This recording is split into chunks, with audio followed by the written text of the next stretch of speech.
Hello friends, welcome to our channel and I am your teacher engineer Praveen Kumar Bagde.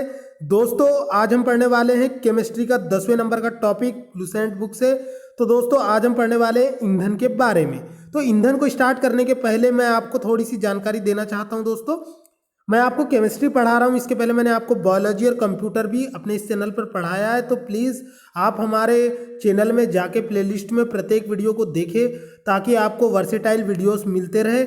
और दोस्तों, इसके अलावा अब हम आज पढ़ने वाले हैं केमिस्ट्री का लुसेंट बुक से 10वें नंबर का टॉपिक, जिसका कि नाम है ईंधन। तो दोस्तों, बिना देरी किए स्टार्ट करते हैं आज की अपनी स्टडी। तो लेट्स स्टार्ट नाउ। तो दोस्तों, आज हम पढ़ने वाले हैं ईंधन। ईंधन को इंग्लिश में फ्यूल कहा जाता है और केमिस्ट्री में फ्यूल से रिलेटेड कंपटीशन एग्जाम में बहुत से क्वेश्चंस पूछे जाते हैं। दोस्तों, तो बिना देरी किए स्टार्ट करते हैं ईंधन। तो व्हाट इज ईंधन, व्हाट इज फ्यूल? तो दोस्तों, ईंधन जो होता है a substance that can supply energy either alone by reacting with another substance is known as fuels. इसका मतलब ये होता है दोस्तों, a substance that can supply energy, मतलब कि ऐसा पदार्थ जो क्या करता है, ऊर्जा को उत्पन्न करता है या ऊर्जा को प्रवाहित करता है, क्या कहलाता है?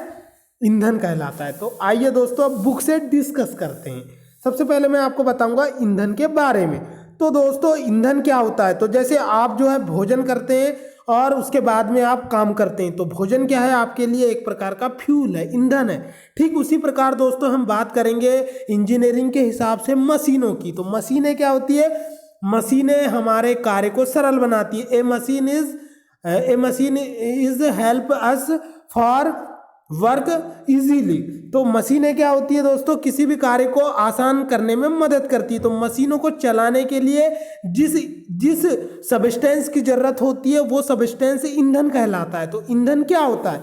तो दोस्तों, वह पदार्थ जो हवा में जलकर बगैर अनावश्यक उत्पाद के ऊष्मा उत्पन्न करता है, बगैर अनावश्यक उत्पाद के ऊष्मा उत्पन्न करता है, ईंधन कहलाता है। तो दोस्तों, इसी डेफिनेशन को हम अलग शब्दों में ऐसे समझ सकते हैं कि वह पदार्थ जो हवा में जलकर बगैर अनावश्यक उत्पाद के ऊष्मा उत्पन्न करता है या एनर्जी को प्रोड्यूस करता है, ईंधन कहलाता है।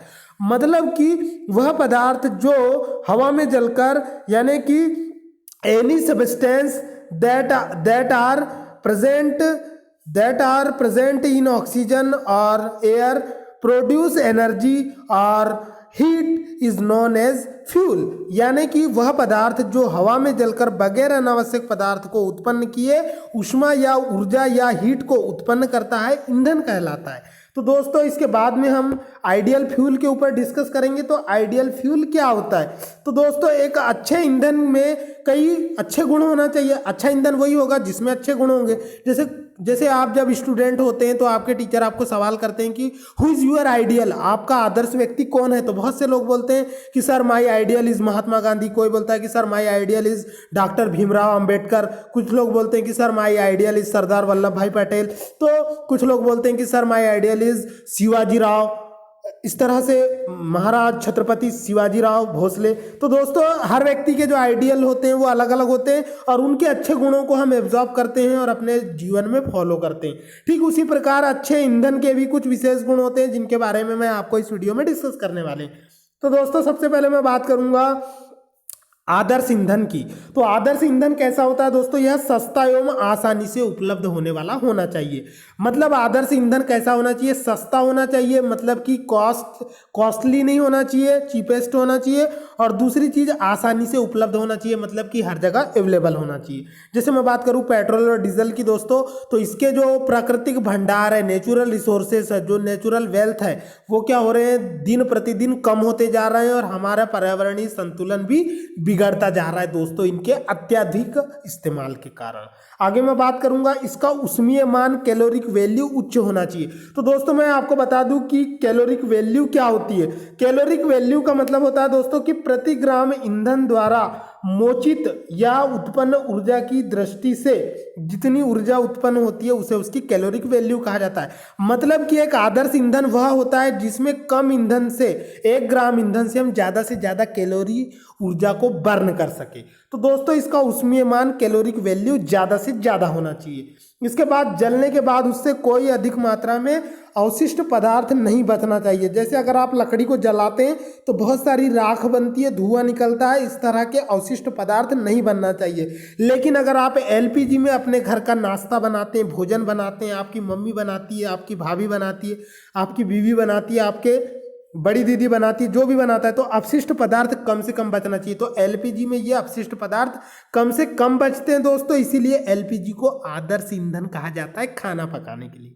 आगे बढ़ते हैं दोस्तों। जलने के दौरान कोई हानिकारक पदार्थ नहीं बचना चाहिए। पांचवा आदर्श ईंधन का गुण होता है इसका जमाव व परिवहन आसान होना चाहिए। तो दोस्तों एलपीजी गैस जो है आसानी से अवेलेबल होती है हमारे लालबर्रा में फिजा एजेंसी में। आगे बढ़ते हैं। इसका जलना नियंत्रित होना चाहिए। तो दोस्तों जब गैस में ईंधन जलता है तो उसे जलाने के लिए रेगुलेटर का भी होना बहुत आवश्यक होता है। उसे हम उसकी आग को नियंत्रित कर सकते हैं। अकॉर्डिंग टू नीड हम ज्वाला को बढ़ा सकते हैं और कम कर सकते हैं उसके रेगुलेटर की सहायता से। इसके आगे दोस्तों इसका प्रज्वलन ताप यानी कि इग्निशन टेम्परेचर जो है निम्न स्तर का होना चाहिए। दोस्तों आपने देखा होगा आपके घर में जो एलपीजी गैस होती है, आप उसमें जो लाइटर होता है उससे जला करके ईंधन को जला सकते हैं। उसमें आपको ज़्यादा इग्निशन टेम्परेचर की जरूरत नहीं पड़ती है। ठीक है दोस्तों, आगे बढ़ते हैं। इसके बाद में एक नोट पॉइंट है दोस्तों, इस पर डिस्कस करेंगे। वह न्यूनतम ताप जिस पर कोई पदार्थ जलना प्रारंभ करता है वह पदार्थ का ज्वलन ताप कहलाता है। तो दोस्तों कंपटीशन एग्जाम में पूछा जाता है, जितना भी हमने फैक्ट अभी पढ़ा इसमें कंपटीशन एग्जाम में क्वेश्चन बनता है कि आदर्श ईंधन के क्या गुण होना चाहिए। आदर्श ईंधन जो है आसानी से उपलब्ध होना चाहिए। तो यहाँ पे इंपॉर्टेंट पॉइंट ये बनता है दोस्तों कि इसका जो ज्वलन ताप है वो कम से कम होना चाहिए। तो कंपटीशन एग्जाम में पूछा जाता है कि आदर्श ईंधन का ज्वलन ताप कैसा होना चाहिए। तो आदर्श ईंधन का ज्वलन ताप न्यूनतम होना चाहिए।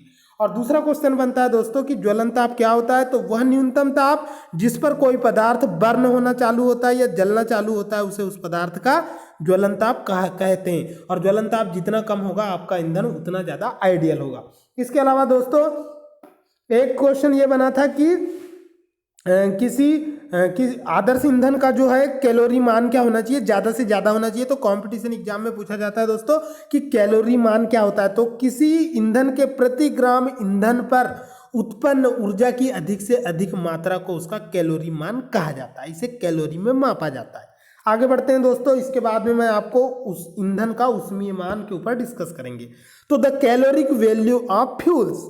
तो दोस्तों किसी ईंधन का ऊष्मीय मान ऊष्मा की वह मात्रा है जो उस ईंधन के 1 ग्राम को वायु या ऑक्सीजन की उपस्थिति में जलाने के पश्चात प्राप्त होती है। ठीक है दोस्तों, किसी ईंधन के 1 ग्राम को जलाने पर जितनी ऊष्मा की मात्रा हमें प्राप्त होती है या जितनी हमको एनर्जी फाइंड आउट होती है उसे उसका कैलोरिक मान कहा जाता है। सभी ईंधनों में हाइड्रोजन का ऊष्मीय मान सर्वाधिक होता है। तो दोस्तों मैं आपको जानकारी के लिए बता दूं कि हाइड्रोजन जो होता है वो सबसे अधिक आइडियल ईंधन होता है क्योंकि उसकी कैलोरिक वैल्यू सबसे ज़्यादा होती है। लेकिन हाइड्रोजन को वातावरण से एब्जॉर्ब करना थोड़ा मुश्किल है, इसीलिए भारत में इसका उपयोग नहीं किया जाता है। जापान, अमेरिका जैसे देश जो है वो हाइड्रोजन को एज ए फ्यूल यूज़ करने के लिए बहुत सारे हाइड्रोजन प्लांट लगा रहे हैं, लेकिन इंडिया में अभी इस पर वर्क चल रहा है और आने वाले समय में ये इंडिया में भी लॉन्च हो जाएगा। आगे बढ़ते हैं दोस्तों। इसके बाद में आपको बता दूं दोस्तों कि सभी ईंधनों में हाइड्रोजन का ऊष्मीय मान सबसे अधिक होता है, परंतु सुरक्षित भंडारण की सुविधा नहीं होने के कारण इसका उपयोग नहीं किया जाता है। हाइड्रोजन का उपयोग रॉकेट में ईंधन के रूप में तथा उच्च ताप उत्पन्न करने वाले ज्वालकों में किया जाता है। हाइड्रोजन का भविष्य का ईंधन भी कहा जाता है। तो दोस्तों भारत में तो भविष्य का ईंधन ही कहा जाएगा क्योंकि भारत में इसके स्टोरेज के लिए कोई विशेष प्लांट नहीं बनाए गए हैं, लेकिन जापान में इसके ऊपर काम चल रहा है। आगे बढ़ते हैं दोस्तों। इसके बाद में मैं आपको बताऊंगा दोस्तों अपस्फोटन के बारे में, यानी कि जापान और इसके अलावा अन्य विकसित देशों में हाइड्रोजन को ईंधन के रूप में प्रयोग करने के लिए अभी कार्य चल रहा है, शोध चल रहा है और भविष्य में इसके ऊपर बहुत से ईंधन बनाए जाएंगे। तो आगे बढ़ते हैं दोस्तों। अब बात करेंगे हम नॉकिंग या अपस्फोटन की। तो अपस्फोटन या ऑक्टेन संख्या क्या होती है। तो दोस्तों कुछ ईंधन ऐसे होते हैं जिनका वायु मिश्रण का इंजनों के सिलेंडर में ज्वलन के पहले ही हो जाता है। कुछ ईंधन ऐसे होते हैं दोस्तों जिनमें वायु का मिश्रण ईंधन में सिलेंडर के ज्वलन के पहले ही हो जाता है, जिससे ऊष्मा का पूर्णतया रूप में, सॉरी दोस्तों थोड़ा सा वीडियो को मैंने एस्केप कर रहा हूँ, थोड़ा टेक्निकल प्रॉब्लम है। तो दोस्तों हम लोग डिस्कस कर रहे थे ईंधन के ऊपर और ईंधन का ऊष्मीय मान के ऊपर। तो ईंधन का जो ऊष्मीय मान होता है दोस्तों, ये मैंने आपको बता दिया है कि किसी ईंधन के 1 ग्राम को जलाने पर जितनी कैलोरी ऊष्मा या हीट प्रोड्यूस होती है वो उसका ऊष्मीय मान या ईंधन की कैलोरिक वैल्यू कहलाती है। इसके बाद में मैं आपको अपस्फोटन यानी कि नॉकिंग के ऊपर पढ़ा रहा था। तो दोस्तों कुछ ईंधन ऐसे होते हैं जिनमें वायु का मिश्रण ईंधन में सिलेंडर के ज्वलन के पहले ही हो जाता है, जिससे क्या होता है दोस्तों कि आपका जो ईंधन होता है वो क्या करता है कि पूर्णतया कार्य में परिवर्तित ना होकर धात्विक ध्वनि उत्पन्न करने में बहुत सारी एनर्जी वेस्ट हो जाती है, जिससे क्या होता है अपस्फोटन को कम करने के लिए हम लोग अपने ईंधन में कुछ अपस्फोटरोधी यौगिक मिला दिए जाते हैं, जिससे क्या होता है कि अपस्फोटन कम हो जाता है यानी कि नॉकिंग कम हो जाती है, जिससे हमारा ईंधन क्या होता है आदर्श ईंधन की तरह कार्य करता है। इससे दोस्तों तो बात करेंगे हम अपस्फोटरोधी यौगिक के बारे में। तो टेट्रा एथिल लेड यानी कि टेट्रा एथिल लेड ये एक ऐसा पदार्थ होता है दोस्तों जिसे अपस्फोटरोधी यौगिक के रूप में पेट्रोल में डीजल में मिलाया जाता है, जिससे क्या होता है इसकी ऑक्टेन संख्या बढ़ जाती है और अपस्फोटन जितना ही कम होगा आपका ईंधन जो है उतना अधिक दक्ष होगा। आगे बढ़ते हैं दोस्तों ईंधन का वर्गीकरण। तो दोस्तों ईंधन का वर्गीकरण जो है भौतिक अवस्था के आधार पर ईंधन को निम्न प्रकारों में बांटा गया है। According to physical state the fuels are divided into 3 types. Firstly ठोस ईंधन यानी कि सॉलिड फ्यूल।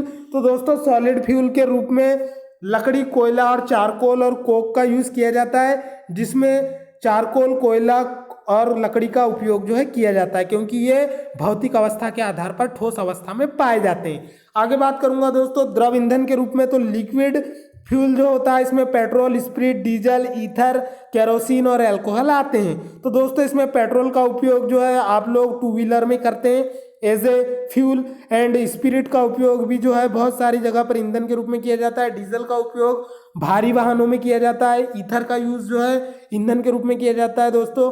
इसके अलावा दोस्तों केरोसिन का उपयोग जो है घर में जो है दिया जलाने में, इसके अलावा जिनके घर में कैंडल होता है उसे जलाने में, इसके अलावा दोस्तों कैंडल लाइट यानी कि जो कंदील होता है गांव में होता है दोस्तों, सिवनी में होता है, बालाघाट में होता है, बहुत ज़्यादा यूज़ किया जाता है, लेकिन वर्तमान समय के लोग नहीं करते हैं।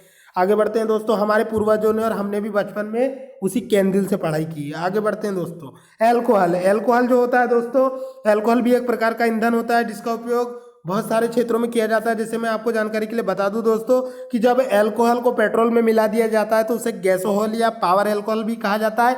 ये एक प्रकार का आदर्श ईंधन होता है, इसका उपयोग भी बहुत ज़्यादा किया जाता है। कॉम्पिटिशन एग्जाम में पूछा जाता है कि पावर अल्कोहल या गैसोहल क्या होता है। तो दोस्तों पावर अल्कोहल जो होता है उसमें जो है दोस्तों 90% पेट्रोल में 10% एल्कोहल को मिला दिया जाता है और गैसोहल का निर्माण किया जाता है। आगे बढ़ते हैं दोस्तों गैसीय ईंधन के ऊपर।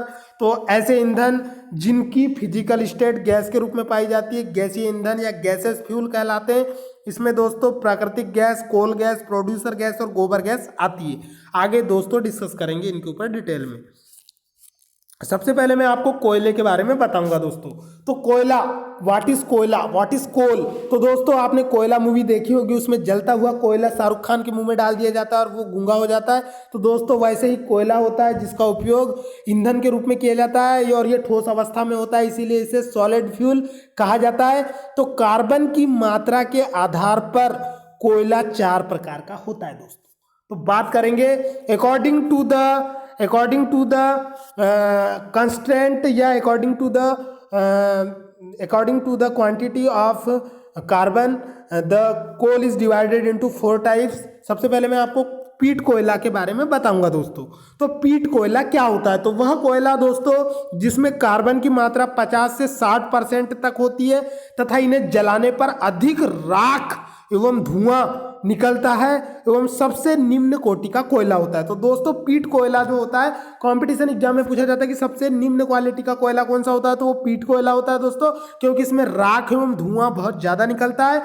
इसके बाद में बात करूंगा दोस्तों लिग्नाइट कोयला की। तो लिग्नाइट कोयला जो होता है इसमें कार्बन की मात्रा 65 से 70% होती है। इसका रंग भूरा होता है और इसमें जलवाष्प की मात्रा अधिक होती है। तो दोस्तों इसका रंग क्या होता है? भूरा होता है और इसमें जलवाष्प की मात्रा अधिक होती है। तो कंपटीशन एग्जाम में पूछा जा सकता है कि वह कोयला जो भूरे रंग का होता है जिसमें जलवाष्प की मात्रा अधिक होती है वो कौन सा कोयला होता है, तो वो लिग्नाइट कोयला होता है। आगे बात करूंगा दोस्तों बिटुमिनस कोयले के ऊपर। तो बिटुमिनस कोयला जो होता है ये मुलायम कोयला भी कहा जाता है, यानी कि कोमल कोयला। इसका उपयोग घरेलू कार्यों में होता है। इसमें कार्बन की मात्रा 70 से 85% होती है दोस्तों। इसके बाद में बात करूंगा एंथ्रेसाइट कोयला की। तो एंथ्रेसाइट कोयला जो होता है दोस्तों, कंपटीशन एग्जाम में यहीं से क्वेश्चन बनता है दोस्तों। 110% आप लिख के ले लो दोस्तों कि कंपटीशन एग्जाम में क्वेश्चन आता है कि सबसे उत्तम क्वालिटी का कोयला कौन सा होता है, तो सबसे उत्तम क्वालिटी का कोयला एंथ्रेसाइट कोयला होता है। इसमें कार्बन की मात्रा 85% से भी अधिक रहती है। मतलब कार्बन की जितनी ज्यादा मात्रा होती है कोयला उतनी अच्छी क्वालिटी का होता है। ठीक है दोस्तों, आगे बढ़ते हैं। इसके बाद में अब हम द्रव ईंधन पे डिस्कस करेंगे। तो आइए दोस्तों अब डिस्कस करते हैं द्रव ईंधन के ऊपर। तो दोस्तों द्रव ईंधन क्या होता है, तो ऐसे ईंधन, ऐसे फ्यूल्स जो लिक्विड स्टेट में पाए जाते हैं द्रव ईंधन कहलाते हैं दोस्तों। जैसे मैं बात करूं petrol, diesel, kerosene, alcohol, spirit सभी द्रव ईंधन के उदाहरण हैं। सबसे पहले मैं आपको गैसीय ईंधन के बारे में, अब दोस्तों इसको हमने पिछले लेक्चर में पढ़ लिया है। आप जो है मेरे पिछले लेक्चर को जाकर देख सकते हैं, वहां मैंने पेट्रोल, डीजल, ईंधन सभी के बारे में बताया है। इसके बाद में अब मैं आपको गैसीय ईंधन के बारे में बताऊंगा। तो दोस्तों ऐसे ईंधन जो गैसीय अवस्था में पाया जाता है गैसीय ईंधन कहलाता है, गैसियस फ्यूल कहलाता है। तो डिस्कस करते हैं दोस्तों गैसीय फ्यूल पर। तो दोस्तों सबसे पहले मैं बात करूंगा प्राकृतिक गैस के ऊपर। तो दोस्तों प्राकृतिक गैस जो होती है यह पेट्रोलियम कुआं से निकलती है। तो दोस्तों जहां से हम पेट्रोलियम को निकालते हैं, जिस सेडिमेंट्री रॉक्स से हम पेट्रोलियम पदार्थ को निकालते हैं, वहीं से कुछ पेट्रोल के साथ में गैसें भी निकलती है जिन्हें पेट्रोलियम गैस कहा जाता है, जिसमें 95% हाइड्रोकार्बन होता है, 80% मेथेन होती है, घरों में जो एलपीजी में यूज की जाती है। इसके अलावा इसमें ब्यूटेन और प्रोपेन का मिश्रण होता है जिसे उच्च दाब पर द्रवित करके सिलेंडरों में भरा जाता है। तो दोस्तों आपके घरों में जो सिलेंडर में गैस यूज की जाती है उसमें सबसे ज्यादा मीथेन का परसेंटेज होता है। आगे बढ़ते हैं दोस्तों एलपीजी के ऊपर। तो एलपीजी गैस जो होती है यह अत्यधिक ज्वलनशील होती है तथा इसमें होने वाली दुर्घटना से बचने के लिए सल्फर के यौगिक मार्कप्टेन, मिथाइल मार्कप्टेन को मिला देते हैं, जिससे रिसाव से इसका पता चल जाता है। तो दोस्तों कंपटीशन एग्जाम में पूछा जाता है कि एलपीजी गैस का पूरा नाम क्या होता है, तो एलपीजी गैस का पूरा नाम लिक्विफाइड पेट्रोलियम गैस होता है। इसके अलावा दोस्तों इसमें सबसे ज्यादा परसेंट 80% जो होता है वो मीथेन का होता है, और मीथेन गैस को मार्स गैस भी कहा जाता है। ठीक है दोस्तों, मीथेन गैस जो है वो एलपीजी में सबसे ज्यादा होती है। इसे अत्यधिक दाब पर द्रवित अवस्था में घर में एलपीजी के रूप में प्रयोग करते हैं। इसके अलावा दोस्तों इसमें गैस के रिसाव का पता लगाने के लिए मिथाइल मार्कप्टेन को मिलाया जाता है। इसको भी आपको 110% याद कर लेना है। इसके अलावा दोस्तों जीवाश्म ईंधनों में स्वच्छतम ईंधन प्राकृतिक गैस ही होता है। इसके अलावा दोस्तों मीथेन गैस को मार्स गैस कहा जाता है। और आपको मैं जानकारी के लिए बता दूं मीथेन गैस का सूत्र CH4 होता है। इसमें कार्बन का एक परमाणु होता है जिससे 4 हाइड्रोजन के परमाणु सिंगल बॉन्ड के द्वारा जुड़े होते हैं। ठीक है दोस्तों, मीथेन गैस जो होती है इसकी आकृति, इसमें sp3 संकरण पाया जाता है, समझो sp3 संकरण पाया जाता है। आगे बढ़ते हैं दोस्तों, इसके बाद में हम बात करेंगे गोबर गैस की। तो गोबर गैस को बायोगैस भी कहा जाता है दोस्तों। गोबर गैस का निर्माण जो है वो पशुओं के मल और घर में जो कि हमारा वेजिटेबल का वेस्ट होता है, जो भी सब्जियों के छिलके और फल फूल के छिलके होते हैं, इनसे बायोगैस का निर्माण किया जाता है। तो गीले गोबर पशुओं के मल के सड़ने पर ज्वलनशील गैस मीथेन बनती है, जो वायु की उपस्थिति में सुगमता से जलती है। गोबर गैस संयंत्र में शेष रहे पदार्थ का उपयोग कार्बनिक खाद, यानी कि आपके खेत में जो वर्मी कंपोस्टिंग खाद होती है उसके रूप में भी किया जाता है दोस्तों। वर्मी कंपोस्टिंग इसलिए बोल रहा हूँ क्योंकि उसमें हम लोग गेंडवार यानी कि अर्थवार्म डाल देते हैं और वो पूरे गोबर को सड़ा देता है और वहां से बन जाता है दोस्तों आपकी वर्मी कंपोस्ट, जो कि खेत में डालने के लिए बहुत ही सुगम्य होती है और बहुत ही उपयुक्त होती है। आगे बढ़ते हैं दोस्तों प्रोड्यूसर गैस पर। What is producing gas? तो दोस्तों यह गैस लाल तप्त कोक पर वायु प्रवाहित करके बनाई जाती है। तो दोस्तों कंपटीशन एग्जाम में पूछा जाता है कि प्रोड्यूसर गैस किन गैसों का मिश्रण होती है। तो दोस्तों प्रोड्यूसर गैस कार्बन मोनोऑक्साइड और नाइट्रोजन का मिश्रण होती है, जिसमें 70% नाइट्रोजन होती है और 25% कार्बन मोनोऑक्साइड होती है। बचे 4% वो कार्बन डाइऑक्साइड होती है। आगे बढ़ते हैं दोस्तों, इसके बाद में हम बात करेंगे दोस्तों इसका जो ऊष्मीय मान होता है, कैलोरिक वैल्यू जो होती है वो 1100 से 1750 यानी कि 1100 से 1750 किलो कैलोरी प्रति किलोग्राम होता है। और कांच एवं इस्पात उद्योग में प्रोड्यूसर गैस का उपयोग ईंधन के रूप में किया जाता है। तो दोस्तों कंपटीशन एग्जाम में पूछा जाता है कि प्रोड्यूसर गैस का उपयोग कहाँ किया जाता है, तो इसका उपयोग कांच और इस्पात उद्योग में किया जाता है। ठीक है दोस्तों, आगे बात करेंगे जल गैस के ऊपर। तो जल गैस क्या होती है, तो वाटर गैस जो होती है दोस्तों, इसमें हाइड्रोजन का परसेंटेज सबसे ज़्यादा होता है। 49% हाइड्रोजन पाई जाती है, 45% कार्बन मोनोऑक्साइड पाई जाती है और कार्बन डाइऑक्साइड मात्र 4.5% पाई जाती है। तो रक्त तप्त कार्बन पर जलवाष्प प्रवाहित करने पर जल गैस प्राप्त होती है। इसे भाप अंगार गैस भी कहा जाता है। इसका ऊष्मीयमान 2500 से 2800 किलो कैलोरी प्रति किलोग्राम होता है, यानी कि 2500 से 2800 किलो कैलोरी प्रति किलोग्राम होता है। इसका उपयोग हाइड्रोजन व अल्कोहल के निर्माण में अपचायक के रूप में किया जाता है। तो भाप अंगार गैस का उपयोग कहाँ किया जाता है दोस्तों, कंपटीशन एग्जाम में पूछा जाता है। इसका उपयोग हाइड्रोजन और अल्कोहल के निर्माण में अपचायक के रूप में किया जाता है। आगे बात करेंगे दोस्तों कोल गैस की। तो कोल गैस क्या होती है, तो दोस्तों कोल गैस जो होती है यह कोयले के भंजक आसवन यानी कि डिस्ट्रक्टिव डिस्टिलाइजेशन से बनाया जाता है। यह रंगीन व तीक्ष्ण गेंद वाली गैस होती है। यह वायु के साथ विस्फोटक मिश्रण बनाती है। इसमें 54% हाइड्रोजन, 35% मीथेन, 11% कार्बन मोनोऑक्साइड और 5% हाइड्रोकार्बन और 3% कार्बन डाइऑक्साइड होता है। तो दोस्तों कोल गैस जो होती है ये कोयले के भंजक आसवन से बनाई जाती है। ये वायु के साथ विस्फोटक मिश्रण बनाती है, जिससे दोस्तों ये कोयले के भंजक आसवन से ही क्या होता है, आपकी कोल गैस बनाई जाती है और रेलवे का इंजन चलाया जाता था पहले। तो आपने अगर गदर मूवी देखी होगी तो उसमें देखा होगा कोयले के भंजक आसवन से जो कोल गैस बनती है उससे जो कोयले के, वो सीक्वल में देखा होगा आपने मूवी के। आगे बढ़ते हैं दोस्तों।